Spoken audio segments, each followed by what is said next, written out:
الحمد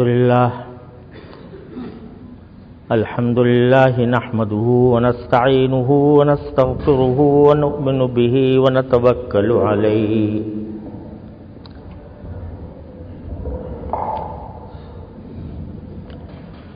ونعوذ بالله من شرور أنفسنا ومن سيئات أعمالنا من يهده الله فلا مضل له ومن يضلل فلا هادي له وأشهد أن لا إله إلا الله وحده لا شريك له وأشهد أن سيدنا وسندنا ونبينا ومولانا محمدا عبده ورسوله صلى الله تعالى عليه وعلى آله وأصحابه وبارك وسلم تسليما كثيرا أما بعد فأعوذ بالله من الشيطان الرجيم بسم الله الرحمن الرحيم لقد كان لكم في رسول الله أسوة حسنة لمن كان يرجو الله واليوم الآخر وذكر الله كثيرا آمنت بالله صدق الله مولانا العظيم وصدق رسوله النبي الكريم ونحن على ذلك من الشاهدين والشاكرين والحمد لله رب العالمين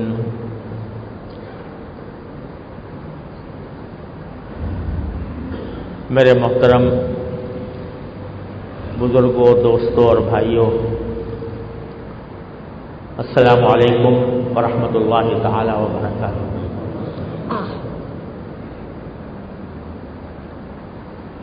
آج کی اس محفل میں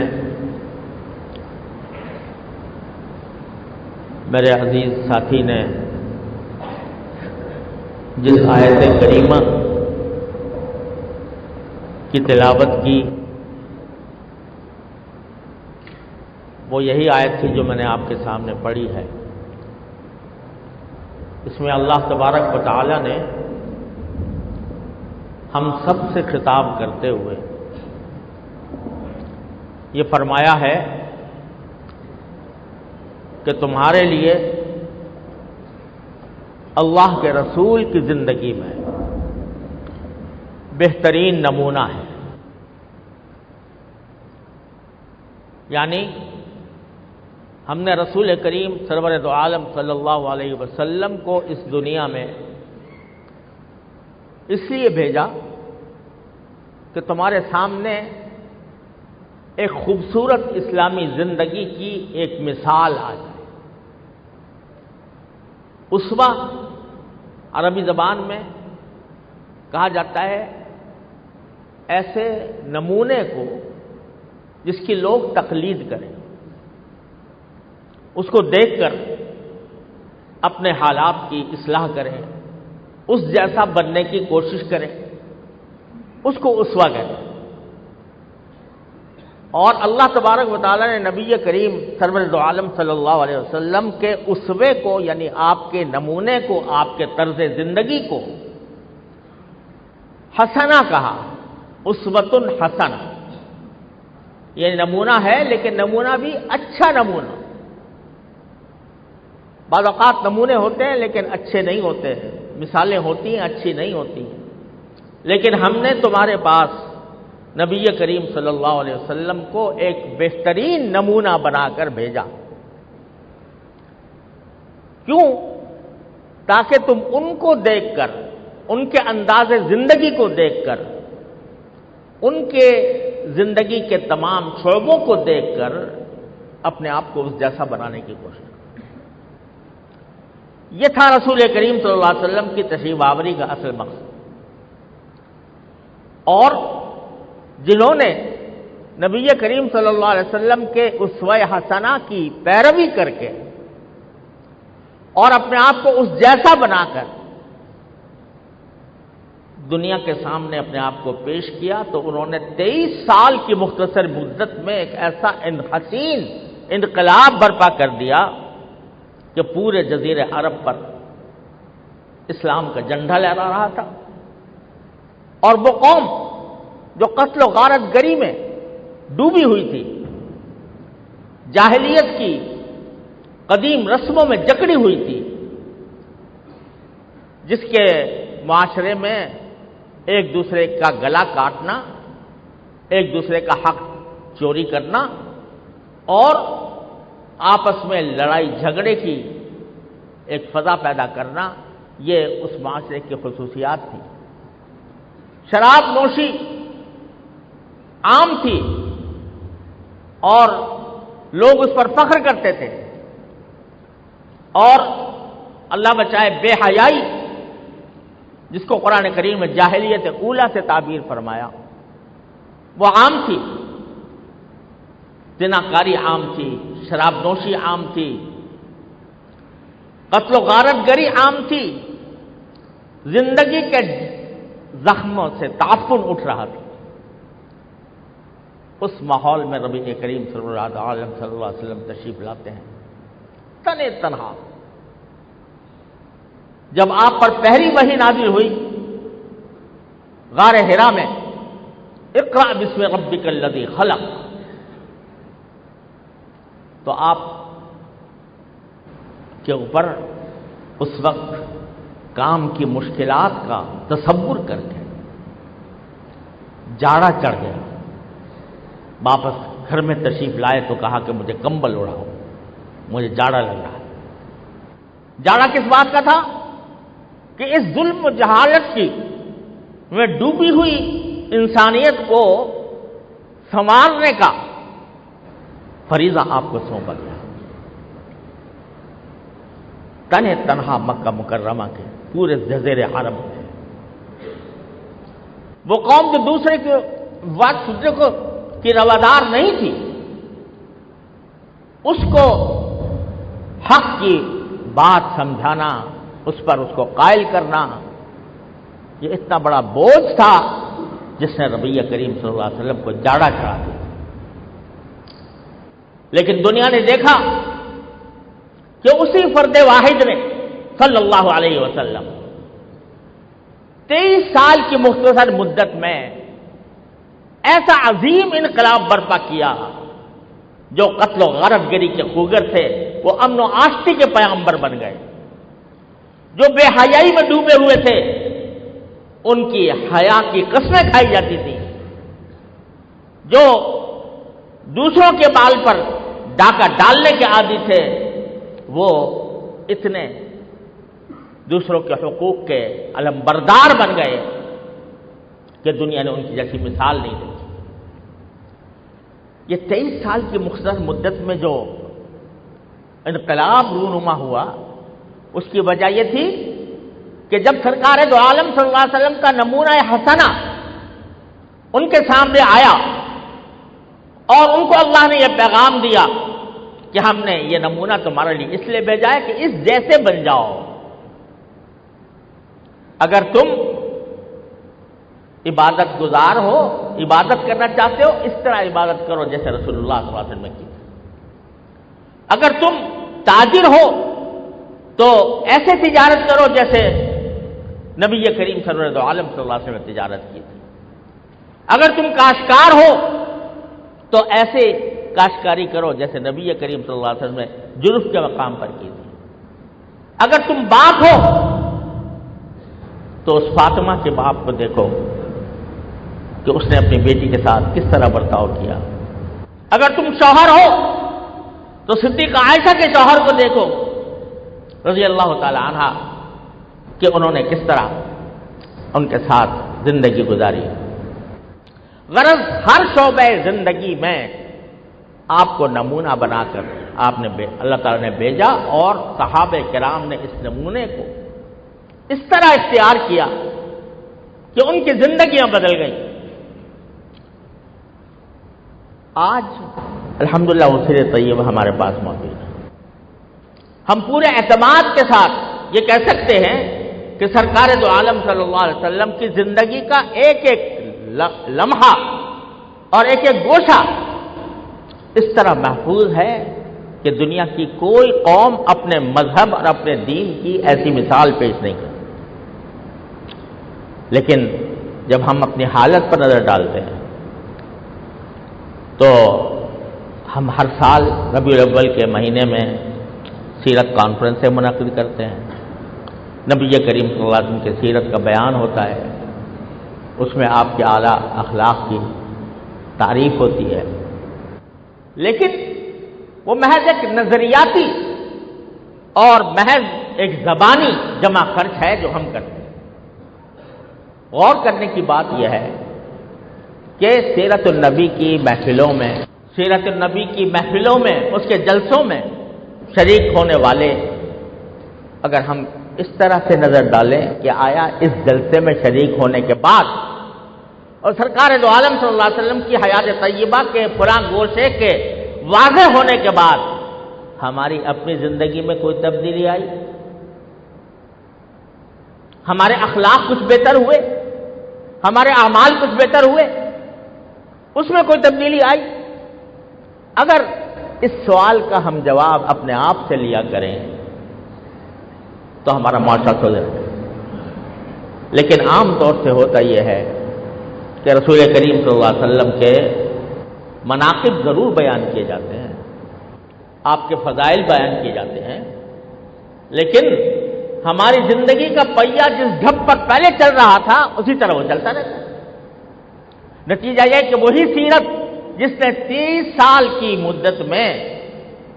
دنیا میں انقلاب برپا کر دیا تھا، آج وہ سیرت ہمارے سامنے ہے لیکن ہماری زندگیوں میں کوئی تبدیلی نہیں لا رہا۔ میں ایک صرف پہلو کا ذکر کرتا ہوں، چونکہ رسول کریم صلی اللہ علیہ وسلم کی حیات طیبہ کے تو بے شمار پہلو ہیں اور ان سب کو نہ ایک مجلس میں بیان کیا جا سکتا ہے نہ اس کا استقصا کیا جا سکتا ہے، لیکن ایک پہلو میں عرض کرتا ہوں جو ہماری موجودہ معاشرے کی بیماریوں کی جڑ، وہ ہے اس بات کی فکر کہ میں جو لقمہ کھا رہا ہوں وہ حلال ہے یا حرام۔ یہ تصور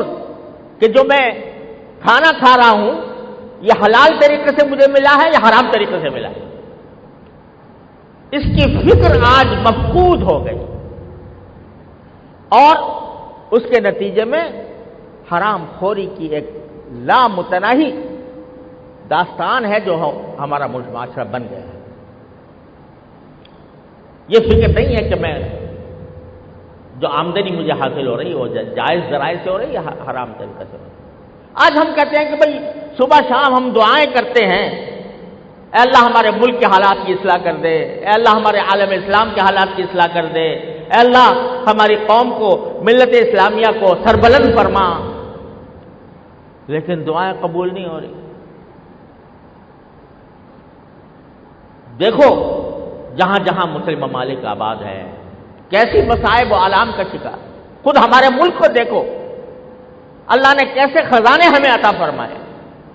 ہمارے ملک کے اندر اللہ تبارک و تعالیٰ نے وہ وسائل عطا فرمائے ہیں جو شاذ و نادر کسی ملک میں ہوتے ہیں۔ یہاں صحرا بھی ہیں، یہاں پہاڑ بھی ہیں، یہاں دریا بھی ہیں، یہاں معدنیات بھی ہیں، انسانوں کی بہترین صلاحیتیں یہاں پر موجود ہیں جنہوں نے جا کر دوسرے ملکوں کو جگمگایا ہوا ہے، لیکن اس سارے وسائل کے باوجود ہم جب دنیا کے ممالک کی فہرست میں اپنے آپ کو دیکھتے ہیں تو ہر چیز میں ہمارا مرتبہ نیچے نظر آتا ہے۔ شام میں کس طریقے سے خون بہ رہا ہے مسلمانوں کا، فلسطین میں کیسے بہ رہا ہے، کشمیر میں مسلمانوں پر کیا گزر رہی ہے، بھارت کے مسلمانوں پر کیا گزر رہی ہے، لیبیا میں کیا ہو رہا ہے، مصر میں کیا ہو رہا ہے، یمن میں کیا ہو رہا ہے۔ فتنہ و فساد کی آگ ہے جو بڑھتے ہوئے ہے۔ کیوں؟ دعائیں، عمرے کو لوگ جاتے ہیں ملتزم کا خانہ کعبہ کا غلاف پڑھ کر دعائیں کرتے ہیں، یا اللہ ہمارے ملک کے حالات درست کر دیجیے، یا اللہ ہمارے عالم اسلام کے مسائل کو حل فرما دیجیے۔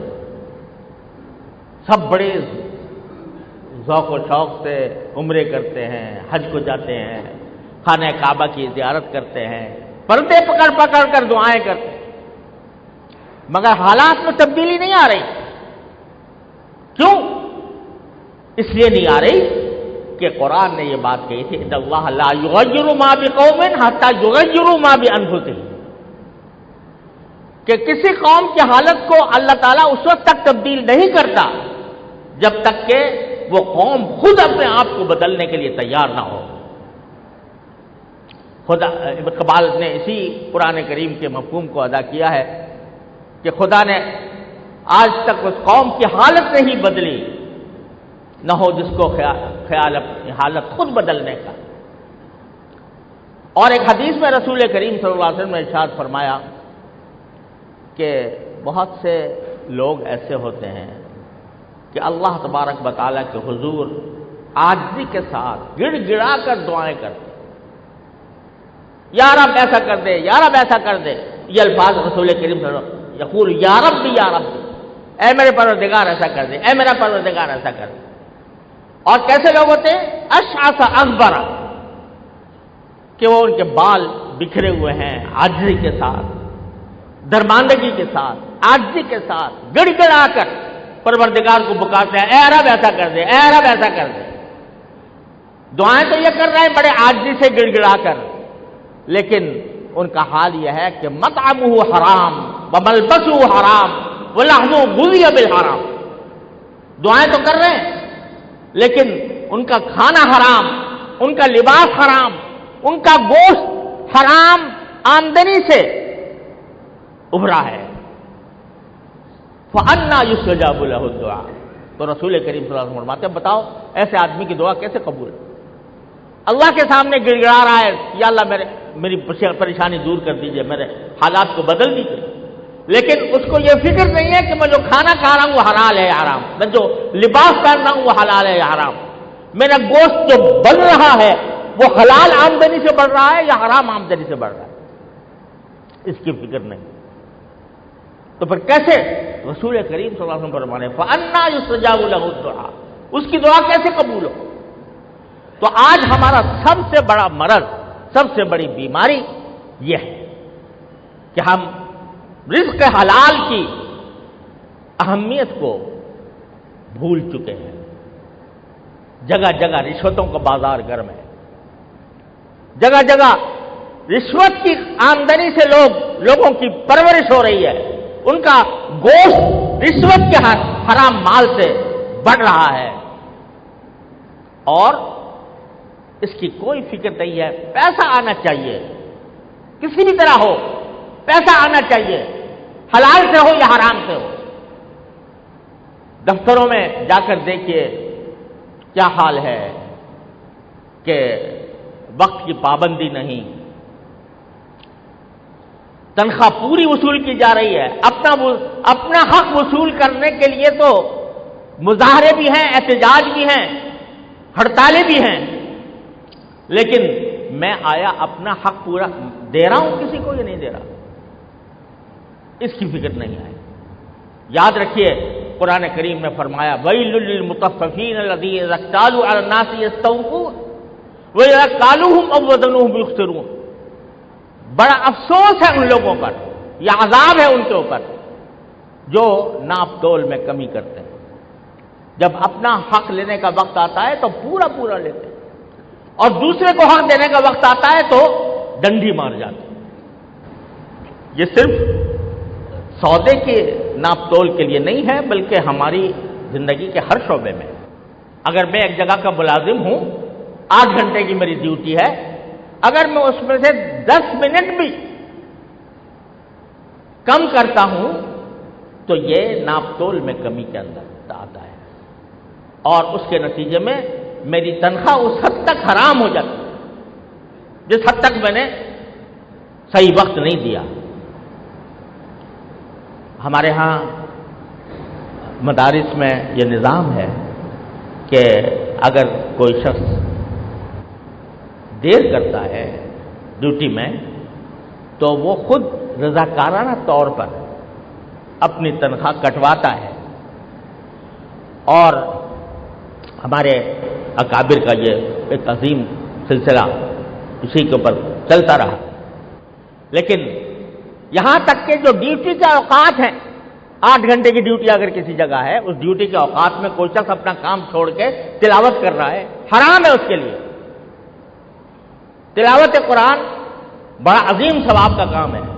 لیکن کسی کا حق مار کر نہیں، کسی کی ڈنڈی مار کر نہیں.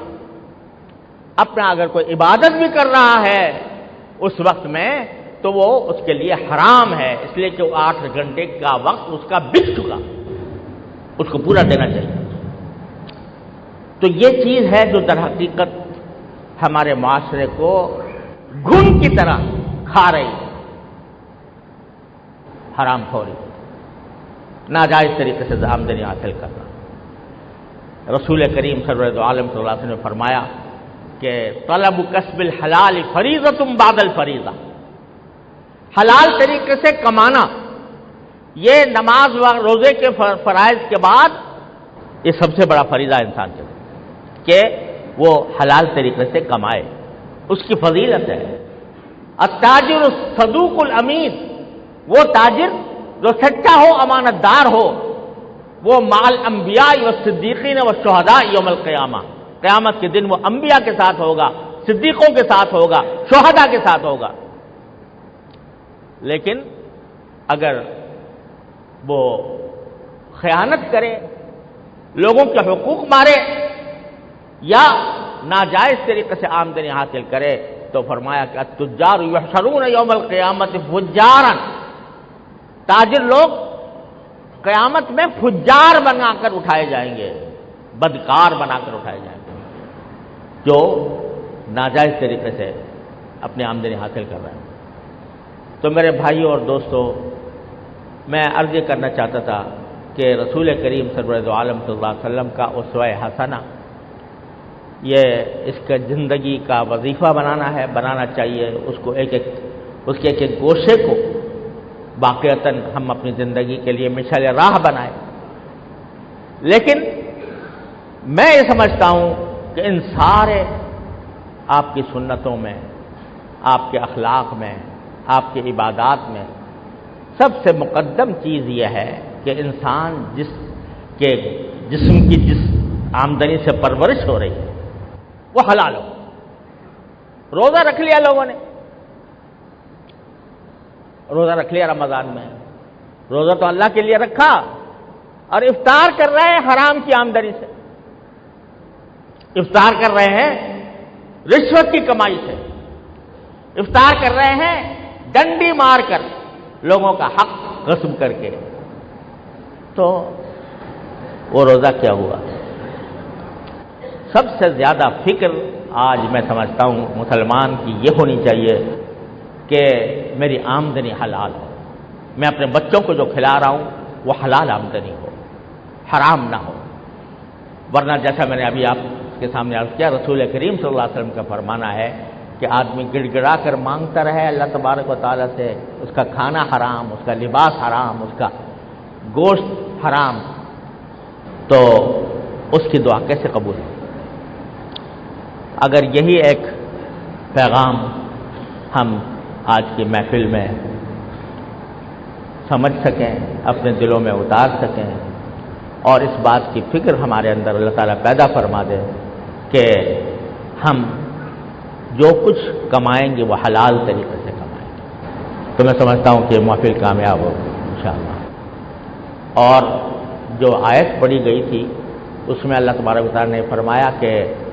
ہاں تمہارے لیے اللہ کے رسول کی زندگی میں بڑا بہترین نمونہ ہے، لیکن ساتھ ایک قید لگا، لمن کان یرجو اللہ والیوم الاخر، بہترین نمونہ اس کے لیے ہے جو اللہ سے لو لگائے ہوئے ہو اور یوم آخرت یعنی آخرت کا اس کے دل میں دھیان ہو کہ ایک وقت مجھے اللہ کے سامنے پیش ہونا ہے، پتہ نہیں کس وقت موت آ جائے، ایک وقت مجھے اللہ کے سامنے پیش ہونا ہے اور مجھے اپنی ایک ایک حرکت، نقل و حرکت کا جواب دینا ہے،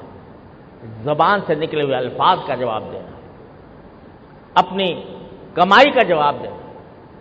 حدیث میں آتا ہے کہ رسول کریم صلی اللہ علیہ وسلم نے فرمایا کہ ابن آدم اس وقت تک آگے نہیں بڑھ سکے گا قیامت کے دن جب تک کہ 4 سوالوں کا جواب نہ دے۔ ایک سوال یہ ہوگا کہ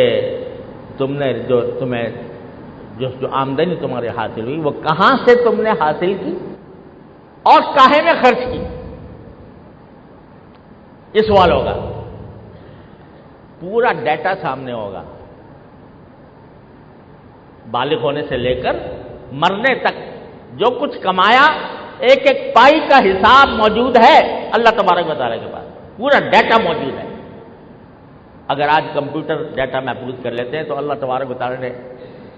کب سے یہ انتظام فرمایا، وہ ڈیٹا محفوظ ہے۔ جواب دینا ہوگا یہ جو تم نے 1000 روپے کمائے تھے یہ کہاں سے آئے۔ آج احتساب کا بڑا چرچا ہے،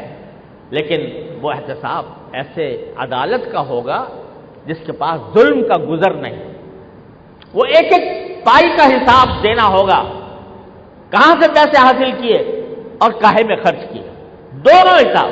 آمد اور خرچ، وہ سب کا حساب دینا ہوگا۔ اس وقت تک آگے نہیں بڑھ سکے گا بندہ۔ آج اللہ تعالیٰ ہمارے دلوں میں یہ فکر پیدا فرما دے، اے اللہ ہمارے دلوں کے ذریعے فکر پیدا فرما دے، حلال و حرام کی تمیز ہمارے دلوں میں پیدا فرما، اللہ تعالیٰ کے سامنے جواب دہی کا احساس ہمارے دلوں میں پیدا فرما۔ نبی کریم صلی اللہ علیہ وسلم کے سامنے کس منہ سے جائیں گے؟ حوض کوثر پر سرور دو عالم صلی اللہ علیہ وسلم اگر کوثر کی نہر سے پانی پلا رہے ہوں گے کس منہ سے جائیں گے اگر ہم حرام خوری میں مبتلا ہیں؟ تو اللہ تبارک و تعالیٰ اپنے فضل و کرم سے ہمیں اس کی توفیق عطا فرمائے۔ اے اللہ اپنے فضل و کرم سے ہمیں نبی کریم سرور دو عالم صلی اللہ علیہ وسلم کی سنتوں پر، آپ کی سیرت پر، آپ کے اخلاق پر، آپ کے عادات پر، آپ کے احکام پر عمل پیرا ہونے کی توفیق عطا فرما دے۔ وآخر دعوانا الحمدللہ۔